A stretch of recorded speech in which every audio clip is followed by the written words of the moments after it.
Is my thinking stinking? Well, last week it sure was. You got a smile on your face now, so that tells me it's not now, which is a really good thing. Good thing. Because when it's stinking, his face does not have a smile in the eyes or across the cheeks or the dimples.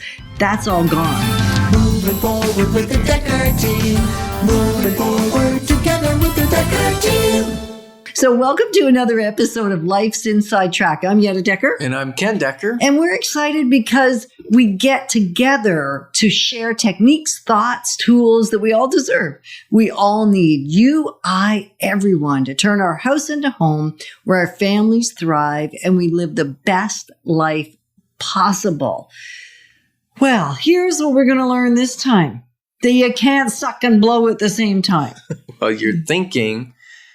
Right? Yeah, that's what I'm saying. Your thinking is either going to be life-sucking, right, or life-giving. Exactly. So you can't suck and blow at the same time. Okay. Is my short version of it. So we're going to learn how we can shift our thinking. I mean, we could talk about vitality and we will talk about fuel as well. But in this little segment, we're going to talk about the actual thinking that we do and how we can shift it from stinking or sucking to something that's life-giving and life-thriving. Mm-hmm.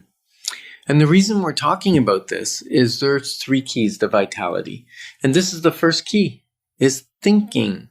Right. So in the next sections, we will talk about the other 2. Absolutely. Won't that be fun? Oh, a blast.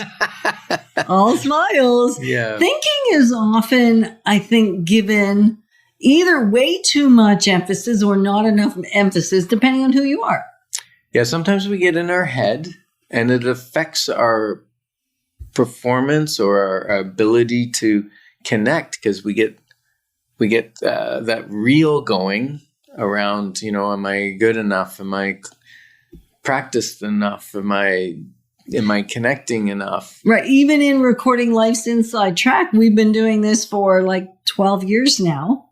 And we have recorded, I don't know how many 30-minute segments. And if we say they're 10-minute segments, which is what they are on YouTube, I don't even know the number. We should probably do the math to see how many we've actually done. Plus, we've done Raw and Reels. We did over 1,000 of those. Plus, we've done all kinds of Facebook Lives. And so, I don't know, we're talking thousands and thousands of videos. And even having said that, sometimes I get in my head and my thinking doesn't serve you, the listener, because I'm thinking I got nothing to tell you. And I'm sure some days you think that too. But most of the time, I actually have something that I believe we all need to hear. We all really do deserve to hear.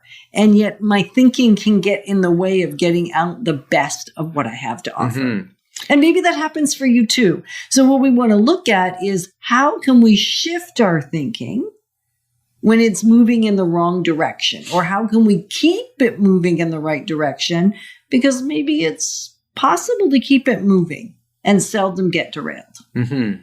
So I know, like you talked about last week, my thinking was stinking. I don't know. I just felt down. I didn't feel energetic. I didn't feel like I could conquer the world, so to speak. Just a little discouraged, and it was all in my thinking, and I noticed it because there's this lovely thing called your multiple perspective advantage, which God gave us to have multiple sections of our brain, and you can think with both sections at the same time, so you can actually see yourself thinking poorly about yourself, or about the results you're about to create in the world, or anything of that nature. So look at what you're thinking. Think about what you're thinking. How's that? That's exactly right. So think about what you're thinking. So what are ways you can do it? Well, when I'm thinking well, one of the things I love to do, because it's not all the time I'm thinking well, is write down my great thoughts. Write down what I would maybe call my power thoughts or my life-giving thoughts rather than the life-sucking ones. And if I can write those down when I'm in a good state of mind, the great news is even when my thinking isn't working very well, I can read those notes. I mean, if you look at our house, I've always had an aversion to Post-it notes. But when I first started doing this practice quite a few years ago now, I went out and bought, I should have got stocks in 3M. I bought 11 by 11 bright yellow Post-it notes, and I wrote the power thoughts all over them and posted them in any room, in all my rooms, so that when I walked into it, when it wasn't working, I could see that thought. And then I trained myself to say the helpful thought. Yeah, so that's great for when your thinking's not the best. You have these reminders. Yeah. But what's interesting is when your thinking is good and it's life-giving, the act of writing out the good thoughts you're having is actually, it's like when there's nobody in front of you on the highway and you're pressing down the accelerator, you've got momentum, you've got good thinking, you're accelerating your good thinking by doing that handwriting, because handwritten attaches it to the brain. It's in different a different than typing. way. Yeah. Mm-hmm. So that's a double fold thing, right? So that's really right. cool. So what you're trying to say is well, maybe you're not trying to say it, but what you're saying is when you're thinking well, if you write it down, it serves you in the moment to gain even more momentum, more propulsion forward. You may make better choices, make better decisions because you've got added momentum. Absolutely. And then it can serve you for when you're not maybe doing as well. So you might be asking, well, what do I do when I'm stuck in a bad thinking? So what I've been doing is I write gratitude. I write every day things I'm grateful for. What else could they do? Call a friend. There's always the call a friend. You know, every game show, Not every game show. Well, many game shows have an opportunity that you can get some help from outside of yourself. So not that you want to rely on that as a mainstay, and yet every so often, knowing that you've got somebody that will call the best of you out of you, even when you're not feeling or thinking your best, is super amazing. Yeah. And for me, reading an inspirational book is very helpful. Yeah. And even watching a TED Talk, like TED Talks, you can pick by subject or whatever, and you can find ones that are amazing and inspiring and encouraging. And for me, sometimes all I have to do is start jumping up and down.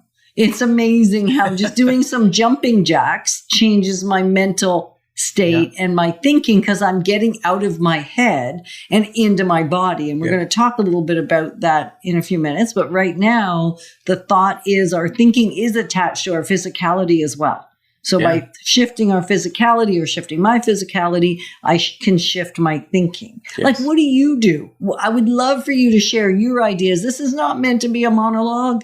This is meant to be a dialogue where you share your ideas with us, and then we can share them even broader. So in the comments section on our Facebook page, on our Instagram page, on our YouTube videos that have these episodes, share what you do to shift your thinking. Yeah. Prayer always works for me too. Yep. And if I'm stuck on a particular incident that's happened in the past, forgiving myself or forgiving that person makes a whole world of difference to stop running that reel, We talked about going for a walk the other day, and neither one of us did say it. The next morning we said, we should have gone for a walk. We both thought it. Neither one of us said it. And we're stuck in that kind of bad thinking. So, once Willie Nelson, you could always quote Willie Nelson. He says, once you replace negative thoughts with positive ones, you'll start having positive results. We're grateful for being your partners on this journey towards wealth, wisdom, and worth. Moving forward with the Decker team. Moving forward together with the Decker